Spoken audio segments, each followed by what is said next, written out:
Un lugar de encuentro para el talento venezolano, dentro y fuera de nuestro país. Continuamos por todos los medios con Mingo. Otro nivel. Ese es nuestro segmento de entrevista y estamos con dos maravillosos y queridos y admirados amigos como lo son Floris Caray y Miguel Fontán. Te están haciendo señas, Miguel, que te arrimen más para acá, que se arrimen al mingo. Que se arrimen al mingo para darles un boche clavado, así para hablar en argot de bolas criollas. No. Yo paso con ese boche. Querida Flor, ilustre amigo, Erika y yo y Catherine y todo el equipo del programa, Julio, Génesis, todos. Les damos la bienvenida, estamos muy complacidos de que se hayan llegado hasta acá, hasta el estudio, y vamos a entrar en materia rápido porque el tiempo con ustedes vuela. Además, a la primera persona que nosotros le escuchamos eso de refugios afectivos fue a Flor Iscaray, y lo comentamos ayer en un tweet, y la gente incluso nos decía, bueno,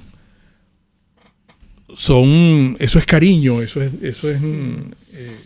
o también puede ser y puede considerarse o interpretarse ese término tan bonito de refugios afectivos en esta época que estamos con el corazón tan arrugado, un gesto, una palabra esperanzadora, una noticia positiva, edificante, constructiva, que nos comprometa.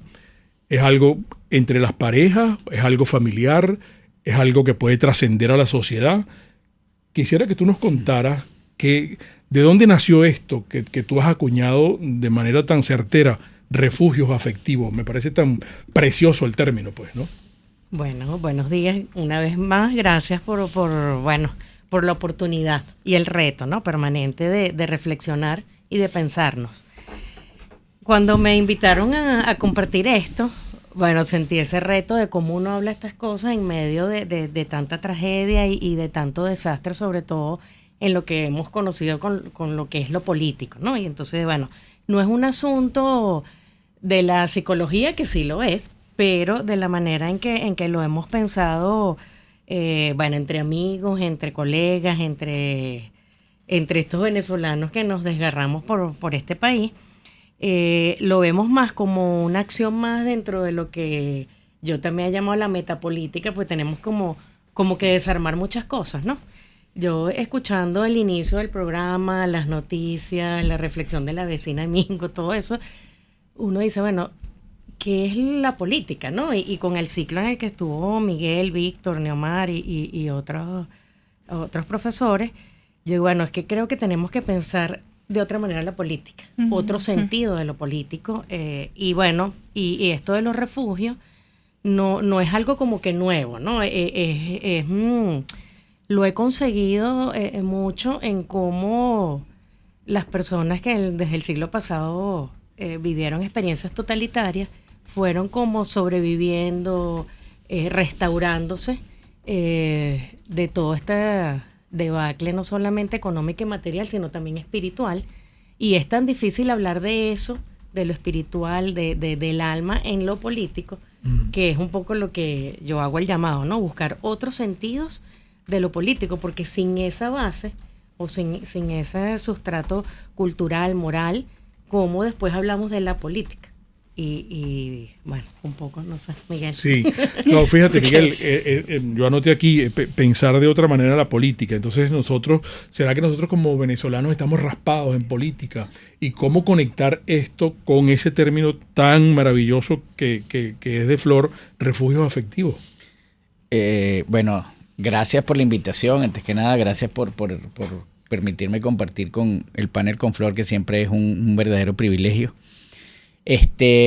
A ver, nosotros sí estamos raspados en política. Si da chance, yo les voy a comentar un evento justamente esta mañana que nos da cuenta de lo raspado que estamos en política. Porque la política no es solamente interactuar con los partidos políticos, interactuar con el Estado. Como decía Flor, la política es esa construcción de los asuntos públicos que nos permiten orientarnos hacia el bien común. Eso es lo que debería ser la política. Por supuesto, nosotros la hemos degradado mucho, al igual que degradamos la democracia a un simple voto que ya no vale nada. Bueno, degradamos la política a aquello que está relacionado con los partidos políticos y con el Estado. Y eso no es. Fíjense, Flor también lo comentaba. ¿De dónde nacen los refugios afectivos? Bueno, nacen precisamente de procesos totalitarios, y el chavismo es un proceso que, si bien no podemos catalogarlo como totalitario en el sentido que conocemos, es un proceso con vocación totalitaria. Es decir, el chavismo no solamente es una ideología de la destrucción y la criminalidad que funde la política y la criminalidad de formas que no se pueden distinguir cuál es cuál. El chavismo también es una máquina inmensa de deconstrucción de identidades. Y en esa deconstrucción de identidades, que pasa por ejemplo, todo el ataque que se le hizo a la economía y propició la diáspora, y con eso deconstruyó la identidad que tiene el venezolano de arraigarse a sus raíces y de su país, pero también su familia, dejó en mengua las universidades, destruyó la idea que tenían las personas de que a través de la educación es que se logra el progreso, propició el pranato. ¿Y qué hizo con eso? Destruyó esa identidad que tenía el venezolano de superación a través de asuntos probos, de estudios, de trabajo con esfuerzo. Entonces, todo esto, y así podemos seguir mostrando ejemplos, toda esta maquinaria de construcción hace que el individuo esté sobre un país en ruinas, todavía atado a la identidad de una nación y de una política que ya no existen sino solo en su mente. Entonces, el chavismo que entendió eso, y por eso es que es una maquinaria de desconstrucción de identidades. ¿Qué son los refugios afectivos? Como lo mencionaba Flor, y de ahí viene la relevancia y la importancia de esos refugios. Son el espacio donde el individuo encuentra soporte emocional, espiritual, pero también político.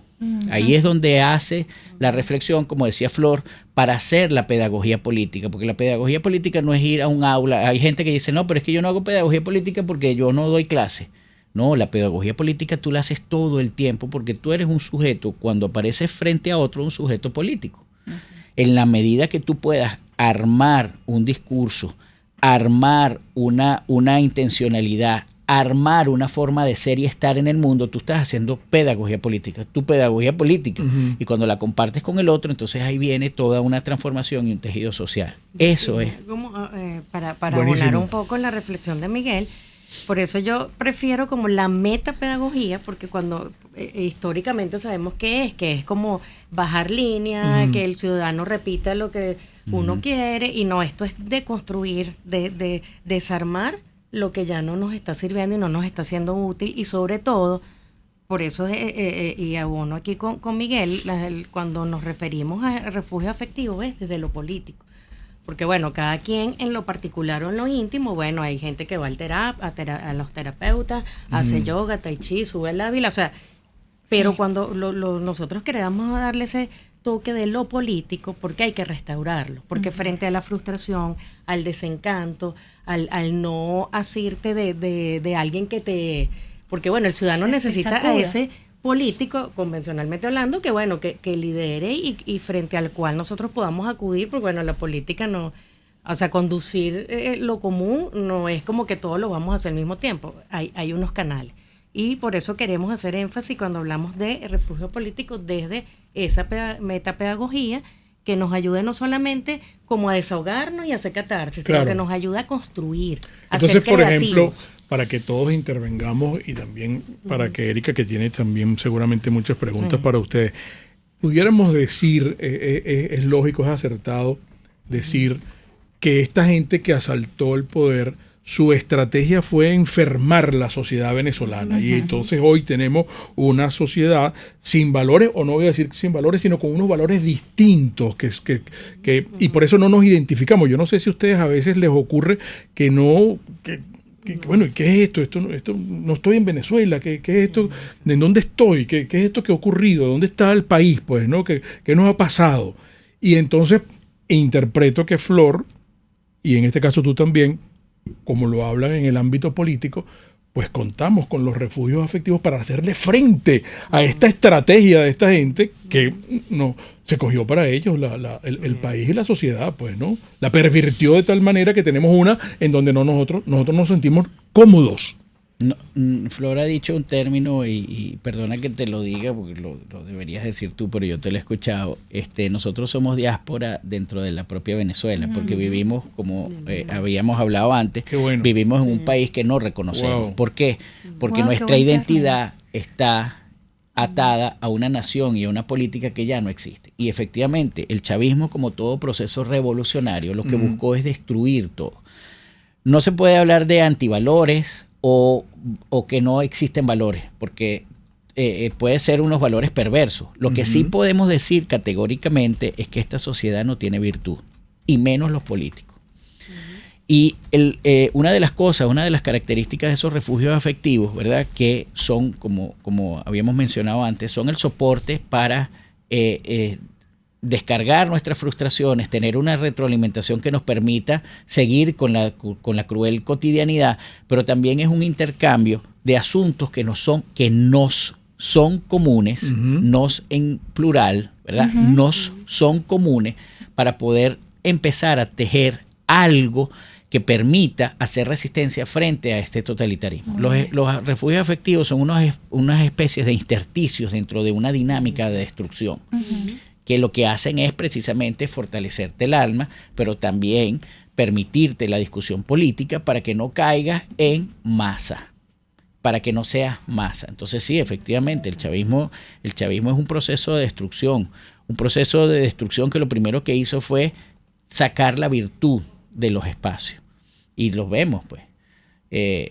Bueno, no sé si tú... No, porque como lo hemos Qué dicho bueno. en otros espacios y lo comentamos, no es que el chavismo vino en una nave espacial y aterrizó, no.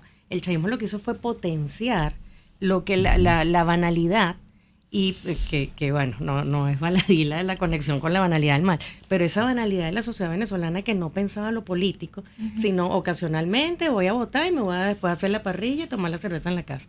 Esa banalización de lo que es lo político. Eso fue la siembra del chavismo, eso fue la génesis. Bueno, así lo veo. O sea, yo veo entrevistas de políticos pasados, vi en el canal de Daniel Lara una entrevista que él replica que él coloca de Renio Tolina, cuando él estaba trabajando todo su tema de la candidatura, y la gente, bueno, no es que me cae bien, bueno, sí, él es chévere. Tú dices, pero es que siempre hemos sido como tan banal con la política, que por supuesto que lo que hizo el chavismo fue potenciar, a la par del populismo, pues esa parte banal de que no nos preocupamos por la política, mientras que ellos politizaron.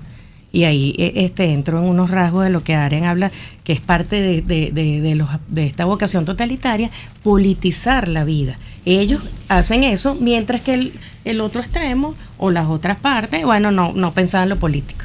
Entonces, frente a esta politización extrema, llenaste un vacío de esa banalización de lo que era lo político para nosotros como sociedad. Por supuesto que siempre hay excepciones y hay intersticios, y por eso la potencia de los refugios afectivos en esta posibilidad de ser un tejido futuro de lo social. Porque cuando uno va a otros espacios, es alarmante ver, en estos días yo estuve en un intercambio, en un encuentro con jóvenes que estaban pensando en la universidad, y cuando tú decías, ¿a qué están pensando? No lo están pensando, están replicando, porque eran jóvenes de representantes de los partidos políticos que lo que estaban era como bajando sus líneas. Fíjate que Erika y yo el viernes pasado vimos la película de Carlito Oteiza. El documental. El documental Cap Inédito. Entonces, no quiero hacer ningún comentario. Un spoiler.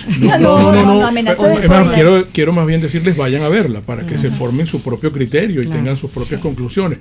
Pero alguien pudiera decir después de que la ve, oye, pero Carlos Andrés Pérez fue un santo.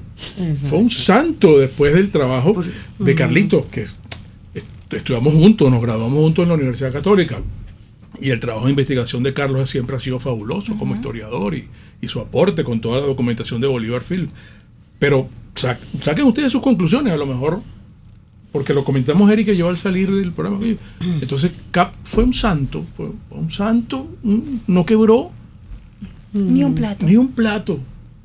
Entonces ahí tienes tú en las traslaciones históricas, que en esto que estamos hablando del inicio del chavismo o la parte embrionaria, entonces No, entonces vino como un en una nave espacial, y aquí no había.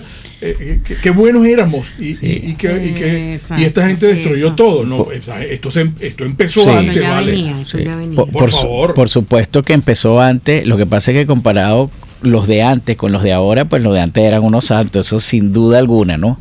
Pero por supuesto que sí. Y yo quería agregar a lo que dice Flor, que es muy importante este término, o comprender esto de la banalidad en la política, porque nosotros teníamos, yo lo he comentado otras veces aquí, a mí me sorprendía siempre cuando hacían las encuestas antes, cuando las encuestadoras eran más o menos creíbles, y le preguntaban al ciudadano, ¿cómo te va a ir el año que viene? No, perfecto.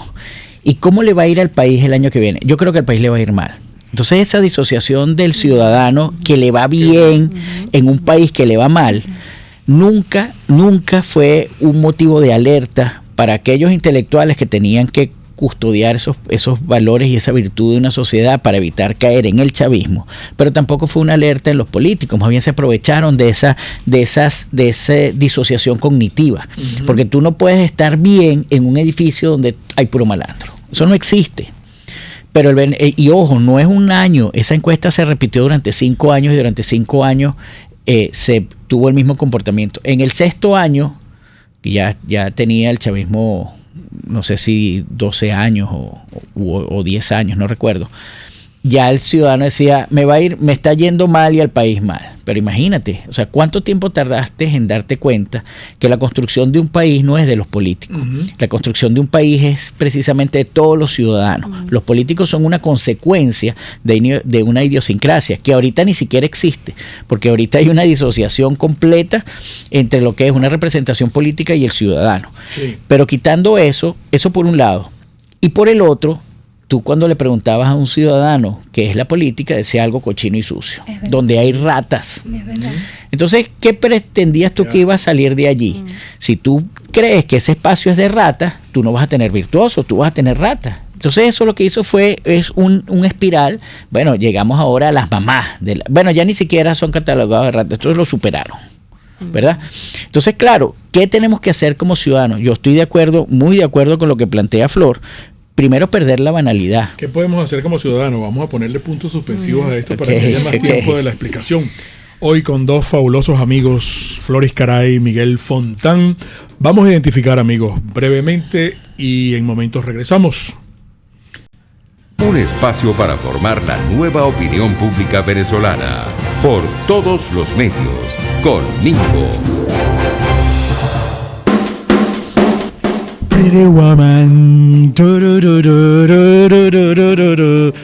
Usted hoy jueves o mañana o el fin de semana se va a peluquear, ¿verdad? De una vez. New look. Bueno, usted siempre logra ese look de la mujer bonita en el salón de belleza Charina. Venga para que la consientan, mi querida amiga. De verdad, usted, fíjese, Teresa tiene más de 35 años de vida profesional. Hay que ver lo que significa como hoja de vida. Pero es que además ella se ha formado en Nueva York, en Londres, en Berlín, en Roma. Los productos que usa son italianos, son alemanes. Está desde hace 35 años en el Centro Comercial Galerías Prados del Este. Hay que ver lo que eso significa. Con un equipo de profesionales de la peluquería y la manicuristas que le van a hacer a usted un trabajo fabuloso. Y es con cariño, como dice ella misma. Haga su cita, porque es preferible que haga su cita, porque es mucha gente que la visita permanentemente.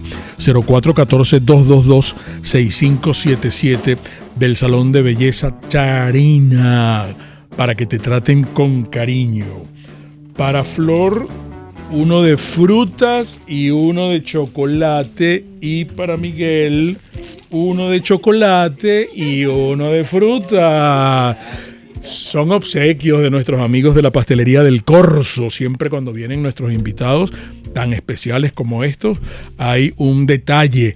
Pero mire, huele a Navidad en la pastelería del Corso, porque se conjugan esos aromas del pan de jamón, así sea tradicional o de hojaldre, pero también el pandoro, la torta negra, que la tenemos mañana. Mañana nos obsequian una señora torta negra, y usted tiene también las distintas presentaciones de panetones, que es un gran obsequio, es un gran regalo. No solamente corporativo, también familiar, entre amigos. ¿Ustedes se acuerdan del intercambio de regalos? ¿Ustedes se acuerdan del amigo secreto? Bueno, un panetone lo va a dejar, un mini panetone, pero de la Pastelería del Corso, lo va a dejar muy bien parado. Pastelería del Corso, si hay algún cumpleaños este fin de semana, la torta evidentemente es de la Pastelería del Corso. Yo conozco una que va a mandar a hacer hoy una ópera. Es riquísima con café. 945-8497 del Corso es la pastelería italiana por tradición y excelencia. Usted necesita vender su carro. No se meta brujo sin conocer las hierbas. Usted cuenta con unos profesionales fabulosos, que es la gente de Distasi Motors, que toda la vida los hemos conocido como concesionario y taller Honda de Venezuela, pero ahora también es concesionario autorizado de los vehículos JMC y las motos ni se diga. Bueno, regálese este fin de año una señora motocicleta, que ya están aquí, las del 2023. Estoy hablando de Distasi Motors, por supuesto. Si necesita conversar todo esto y ampliar toda esta información que yo les he dicho, converse con ellos sin ningún compromiso. 0212-285-7779 de Distasi Motors.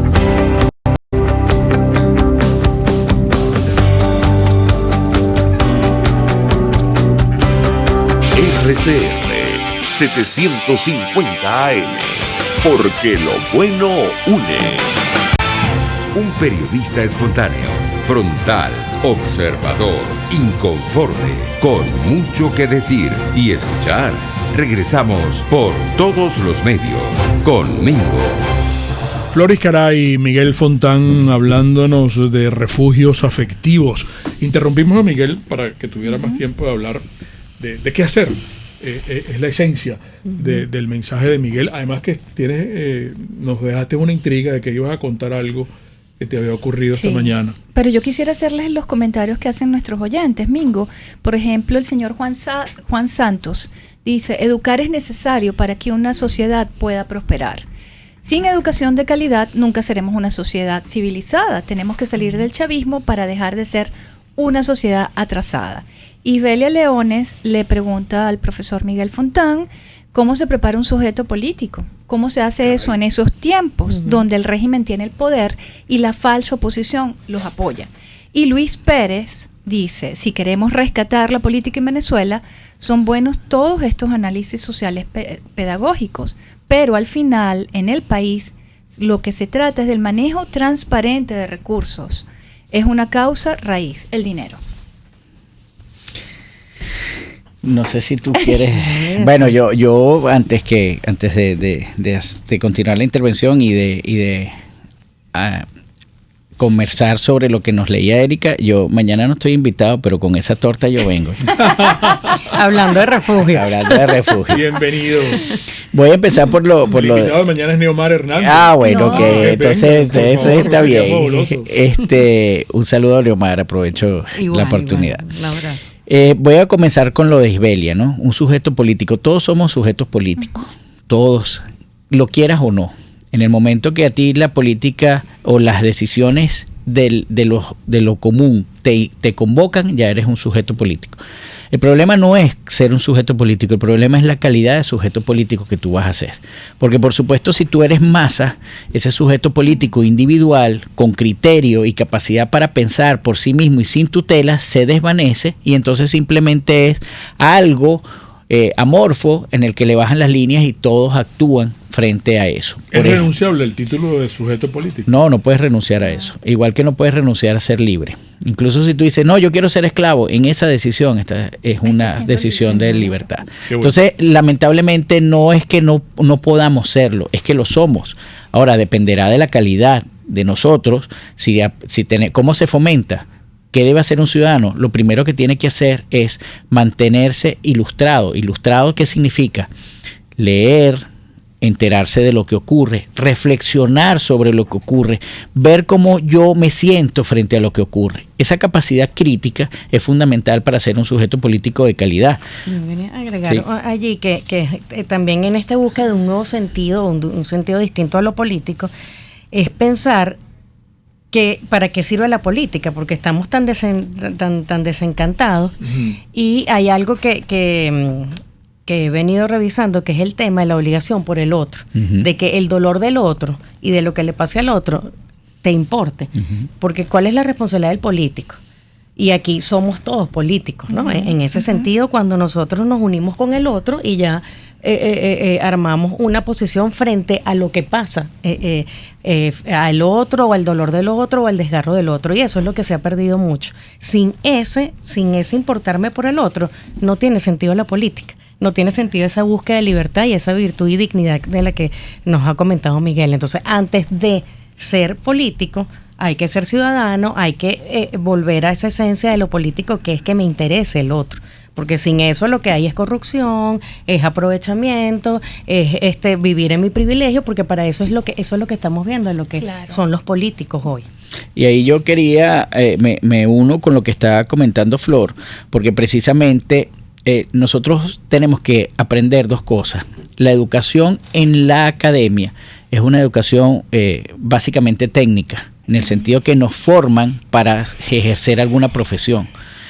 Por supuesto que en el transcurso del tiempo las academias han tratado de colocar algo de lo ciudadano, pero no es suficiente. La educación más fuerte en el ámbito político es precisamente esa reflexión ciudadana. Yo no sé, yo por lo menos crecí con la imagen de ver a mi papá en los domingos agarrando un periódico y leyendo. Eso se ha perdido, eso ya no existe, entre otras cosas porque una de las cosas en esta deconstrucción de identidades, los medios, el régimen fustigó a los medios y los desvaneció. Pero ese interés del ciudadano por ver la opinión del otro, por reflexionar la opinión del otro, por decir estoy de acuerdo en esto y no estoy de acuerdo en esto, es fundamental para crear un sujeto político de calidad. Cuando tú no tienes eso, tú te dejas llevar por cualquier otra cosa, porque la experiencia en la política la tiene el político. Ahora pregunto, el problema de Venezuela no es un asunto de transparencia solamente. Es decir, la transparencia es una consecuencia de algo. El problema de Venezuela es que somos una sociedad sin virtud. El problema de Venezuela, y tú lo comentaste en el espacio de los comerciales, cuando tú manejas ese comerse la luz, ese yo estoy en una cola y me coleo, ese querer en todo momento sacar ventaja de lo que es común. Eso lo que está diciendo a gritos es que nosotros somos una sociedad sin virtud. Esto es lo que hay, vamos a pegarnos con este político. Eso es una sociedad podrida sin virtud. Entonces, si nosotros no empezamos desde nuestros refugios afectivos, estos espacios donde tú compartes con gente que se unen no necesariamente en las ideas políticas, pero sí en la virtud, en la honestidad, en esos valores que te hacen ser un ciudadano que aporta algo a la sociedad. En esas discusiones y en esa fraternidad y en ese comer torta de la pastelería del Corso Mañana, por ejemplo, en esos espacios, tú vas generando, como decía Flor, el tejido social para poder crear una sociedad virtuosa que al final rechace al que no es virtuoso.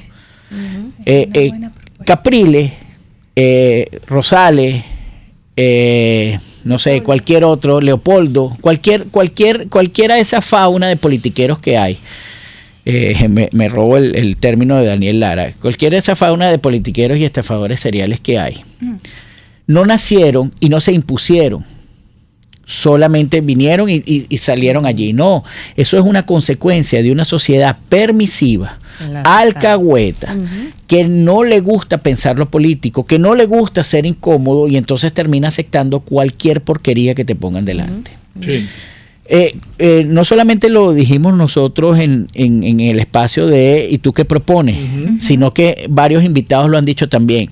¿Cómo es posible que si el voto carece de sentido y de significación, todavía exista gente que proponga las elecciones para elegir el liderazgo opositor?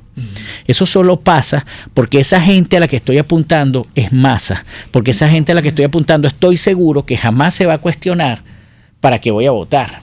Estoy seguro que si tú le nombras 3 palabras mágicas, tú los alineas. Elegir un liderazgo opositor. Si tú no tienes la fuerza para imponerte frente a esta podredumbre y necesitas compartir con esta podredumbre para ser legítimo como líder, ¿tú crees que tú vas a poder enfrentar a un régimen, porque no es solamente enfrentar a Maduro, Maduro puede salir mañana, el régimen se queda. Por eso acuñé el término de ecosistema criminal, porque va más allá de los actores que están. Porque tú vas a reproducir, si tú no haces una sociedad prueba, cuando te toque administrar los recursos, tú vas a hacer exactamente igual que tus antecesores, y no lo vimos como un número. Entonces el problema, yo le diría al oyente que gracias por escucharnos, el problema no es solamente de transparencia. El principal problema es que tú tienes que crear una ciudadanía, una sociedad virtuosa, en el sentido que empiece a rechazar esas conductas, que sienta asco por el corrupto, por el politiquero. Ustedes lo saben. Al principio llegaba un chavista enchufado al country club y lo abrazaron. Sí, vale, vente, entra en esta comunidad. Uh-huh. Lo que debieron es cerrarle las puertas. Así tenga el dinero de comprar no solo el country club, sino todo el Distrito Capital. Uh-huh. Porque el problema no es de dinero. Sí. El problema es que precisamente este refugio afectivo se comparte a través de principios y valores y virtuosos. Y como una vez el profesor Eri del Bufo lo dijo, no basta con ser antichavista. Y ahí hay una profunda observación que hacer. Porque claro, frente a la gran potencia de la instrumentalidad del poder, que es tener los recursos, las armas, por supuesto, frente a eso, ¿qué hacemos? Que hay una gran impotencia del individuo frente a estas dinámicas tan llenas de poder, de ese poder de oprobio y poder del terror. Entonces, bueno, ¿qué hacemos? Mientras, voy a parafrasear la frase que Ilse le dice a Rick en Casablanca, mientras el mundo se desarma, bueno, pensemos, comprendamos, hablemos con el que, por eso, y gracias Miguel por recapitularme esa frase, que vivimos en una diáspora interna. Sí. Entonces, ¿qué hace la diáspora? Bueno, crea estas comunidades uh-huh. de lo común, de lo que tenemos en común. Entonces, bueno, ¿cómo incidimos? Porque es que ¿cómo hacemos cuando vemos esas bolsas de la desnutrición que recibe gente que no puede hacer otra cosa sino recibirla, deseducarse? Entonces, ¿qué hacemos? ¿Cómo incidimos? Bueno, ahí hay que bajar un poco la ansiedad y decir, tenemos que ir más en lo profundo. Lamentablemente no tenemos la fuerza y esa potencia instrumental del poder. Bueno, tenemos que sobrevivir de alguna manera, pero con dignidad y restaurando esos valores que ustedes todos los días aquí en este gran refugio de libertad potenciamos frente al otro. Fíjate, y estamos ya lamentablemente que tenemos que... El cuento de Miguel.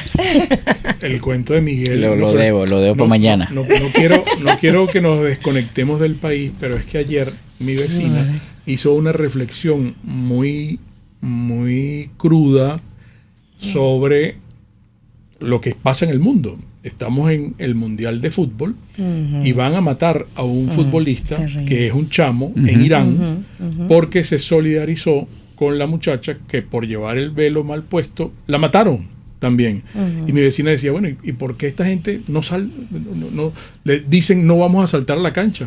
Uh-huh. No y se van a sentar un precedente con relación, mire, un momentico, porque esto no es inaceptable. Porque no es una agenda progresista, porque cuando ocurrió lo de Black Lives Matter, lo que pasa es que por ella había toda una línea. Claro.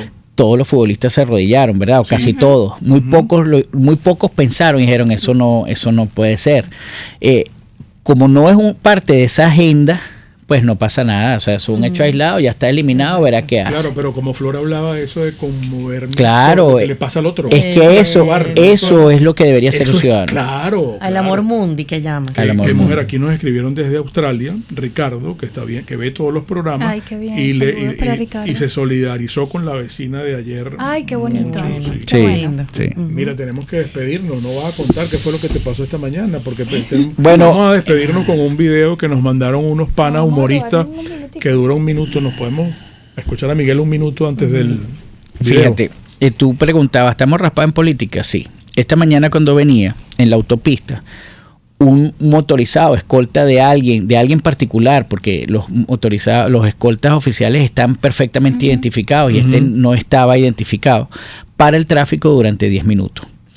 Bueno, pudo ser más. Lo que pasa es que yo pensé que había sido un choque. Cuando veo que es un motorizado, me bajo y le digo, ¿usted es escolta de quién? No, de la Vicepresidencia de Economía. Así, ok, permítame tomarle fotos a usted y a la moto para ver si efectivamente es de la Vicepresidencia de Economía. Pero, por supuesto, el motorizado bajó el casco integral, pero a los 5 segundos arrancó y se fue. Mi pregunta es, yo estaba como de 10º en la cola. Los que estaban delante estaban soportando esa arbitrariedad, tranquilitos y mansos, sin siquiera tocar corneta. Sin siquiera preguntarle a él, ¿usted tiene la autoridad para detener el tráfico? Que además es libre. Entonces somos una sociedad dócil, que nos podemos parar frente a un semáforo porque alguien está en verde y alguien le dio la gana de pararlo, o nos podemos parar frente en la autopista retrasando todo porque algún enchufado quiere pasar antes, o nos podemos quedar tranquilos porque nos llaman al voto y vamos todos sin cuestionar. Hasta que eso no cambie, no va a ser posible ninguna posibilidad de enfrentar a un régimen que, si bien tiene mucho lumpen alrededor, tiene la capacidad instrumental de ejercer su poder.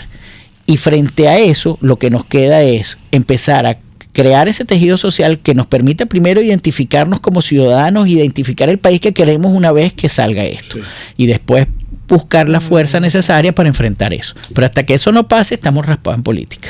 Es una magnífica reflexión, Miguel. Gracias, Flor. Gracias, Miguel. Qué bonito programa, ¿verdad? Estupendo programa, hombre.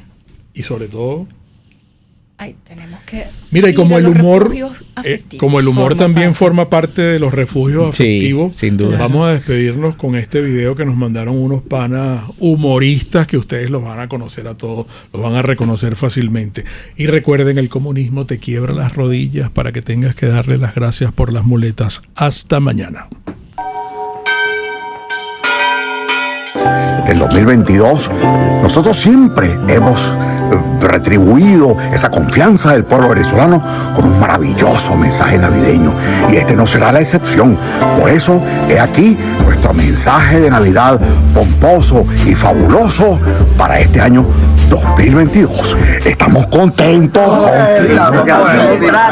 estamos contentos en la Navidad. Esperamos. Yo que viene.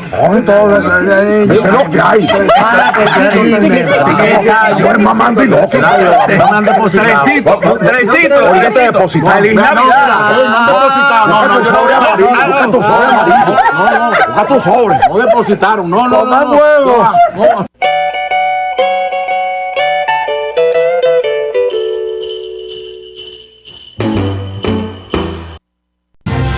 RCR presentó Por Todos los Medios con Mingo.